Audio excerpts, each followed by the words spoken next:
The crystal chandeliers shimmered like captured stars inside the grand dining hall of the Royal Meridian Hotel, casting a golden glow across tables dressed in white linen and silver cutlery. Laughter polished and hollow floated through the air, laughter of people who had everything and yet found joy in mocking those who had nothing.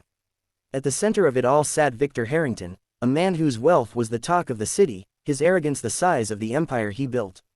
Beside him sat a royal investor from Dubai, his calm demeanor contrasting Victor's loud and theatrical presence.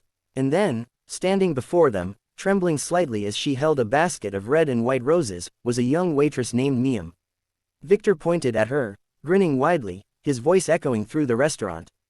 "Sell me these roses in Arabic, and I'll pay you $100,000. The laughter that followed was sharp, like glass breaking in the air. Miam's heart pounded, her hands tightened around the handle of the basket. For her, those roses weren't just flowers. They were part of a small favor she did for the restaurant's owner. A side task to earn an extra tip to send home to her family in Syria. She had come to America 3 years ago after losing almost everything, her home, her father, her future to war. And now she stood before a man who found her accent amusing enough to turn into a game. If you believe kindness and second chances can change lives, please take a moment to like this video, subscribe to Kindness Corner, and share this story with someone who still believes in humanity. The moment hung between them like a challenge and a cruelty. Miam's throat went dry. She could have walked away. She could have ignored the mockery. But as she looked into the man's laughing eyes, something inside her refused to shrink.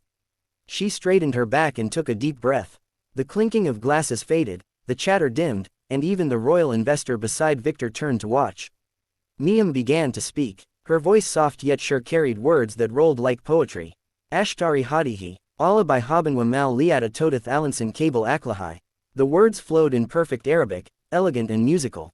By these roses with love and hope, she translated quietly because they speak to the heart before they reach the mind.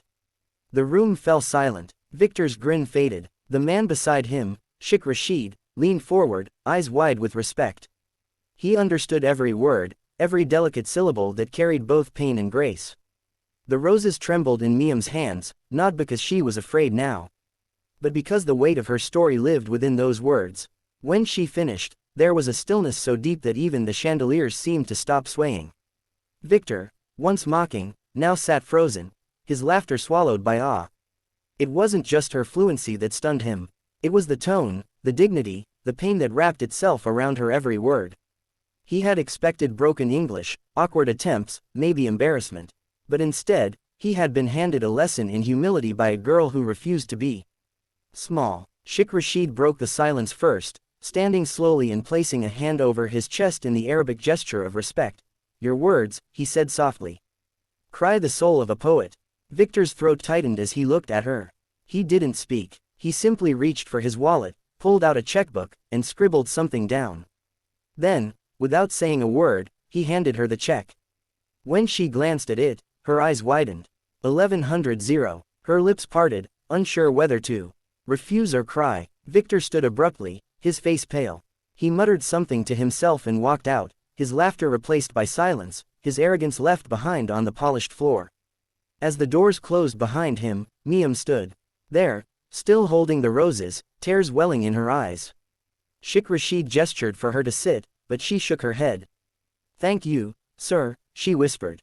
"But I cannot accept this. It was never about the money." The sheikh smiled faintly. "Then use it," he said. "Not for yourself, but for others who have lost their voice like you once did." That night, Miam walked out of the Royal Meridian, clutching the check against her heart, her reflection passing through the glass doors like a ghost leaving behind its pain. The cool wind met her face, carrying with it the faint fragrance of roses. She stopped at a park bench nearby and sat down, the city lights reflecting in her tears.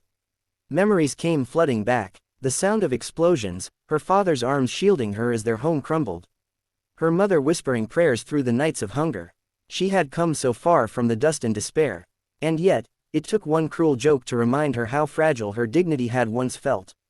But something inside her had changed. The roses she held were no longer just flowers. They were symbols of her strength, her resilience, and her refusal to be broken by cruelty disguised as laughter. She decided then that she would turn this moment into something beautiful. Over the next months, Miam used part of that money to Start a small community center for refugee women, offering free language lessons, job guidance, and emotional support. She called it the Garden of Hope, and on the walls she painted her favorite Arabic verse, from every thorn blooms a flower. Years later, that very millionaire, Victor Harrington, would visit her again. His company had been collaborating with the very charity she founded. When he entered the small center, he recognized her instantly. But she was different now, confident, graceful, surrounded by women whose laughter carried warmth, not mockery. He stood silently at the doorway, his eyes wet, and when she turned to see him, he simply said, "You changed me." Miam smiled softly, her voice calm and steady. "No, Mr. Harrington," she said, "you changed yourself the moment you decided to listen instead of laugh." The two stood in that quiet hall, surrounded by women learning to speak new words in new tongues, their futures unfolding like petals in sunlight. What began as mockery ended as redemption. One arrogant challenge had become the spark for dozens of reborn lives. If this story touched your heart, please take a moment to like, share, and subscribe to Kindness Corner. Your small act of kindness helps us share more true and inspiring stories that remind the world to listen before judging. Before we end, tell us in the comments, what do you think Miam's story teaches about dignity and kindness? And as the screen fades to soft piano music, the final image lingers. A young woman standing in her garden surrounded by blooming roses, whispering to the wind. Every word has power. Every kindness has wings.